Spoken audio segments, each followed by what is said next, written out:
আম্মা যদি দেশে আসেন তাহলে আপনাকে দেশের জনতা কি করবে? अगर मैं देश लौटूंगा तो देश की जनता मुझे फांसी पर लटका देगी। আপনি এক কাজ করেন, মোদিরে বিয়ে করেন, ঠিক আছে? আমার কথা। अब तुम ही मेरी एकमात्र आशा हो और इस आशा को स्थापित करने के लिए यदि हमें विवाह भी करना पड़े तो मैं तैयार हूँ। बस मुझे थोड़ा बचा लो, मुझे अपने चरणों में थोड़ी सी जगह दे दो। मैं तुमसे और कुछ नहीं मांगूंगी। করেন, ঠিক আছে?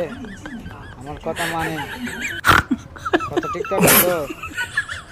শুননি দেশে আইন না, মোদির ঘরে বিয়ে করে মোদির পায়ে জায়গা করে তাই, ঠিক আছে? বুঝছেন?